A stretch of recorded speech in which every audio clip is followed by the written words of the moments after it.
প্রথমে যে বড় খবরের দিকে আমরা চোখ রাখবো, জঙ্গিদের সঙ্গে গুলির লড়াইয়ে বড়সড় সাফল্য সেনাবাহিনীর। মণিপুরের চান্দেলে ভারত মায়ানমার সীমান্তে গুলির লড়াইয়ে খতম 10 জঙ্গি।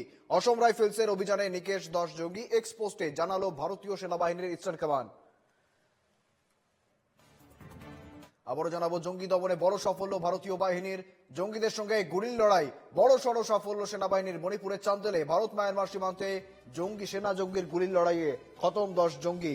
অসম রাইফেলসের অভিযানে নিকেশ হয়েছে এই জঙ্গিগুলি, এক্সপোস্টে জানালো ভারতীয় সেনাবাহিনীর ইস্টার্ন কমান্ড। জানবো বিস্তারিত, আমাদের সঙ্গে রয়েছেন প্রতিনিধি বাসব রায়। বাসব,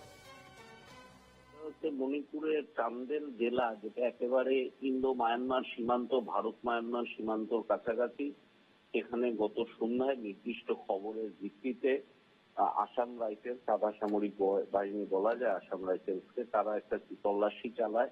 সেই সময় জঙ্গল পাহাড় থেকে তাদের দিকে মুহুর্মুহু গুলি ছুটে আসে। তো স্বাভাবিকভাবেই প্রত্যাঘাত হয়।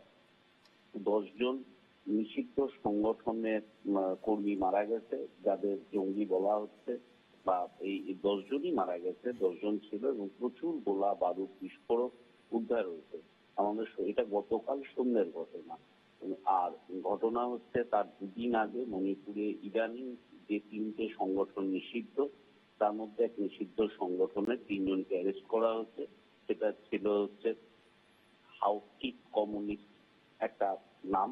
তো সেখানকার 3 জনকে আমরা জানি যে মণিপুরে প্রায় 2 বছর হলো, মণিপুর 2 বছর হয়ে গেছে। এটা 2 বছর 24 মাসের পরেও মণিপুরের শান্তি ফিরে আসেনি এবং মণিপুরে এখন চলছে রাষ্ট্রপতি শাসন।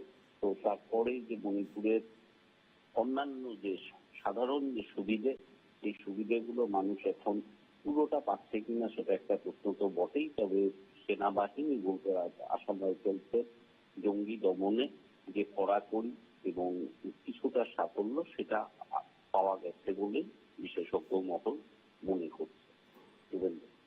ধন্যবাদ বাসব।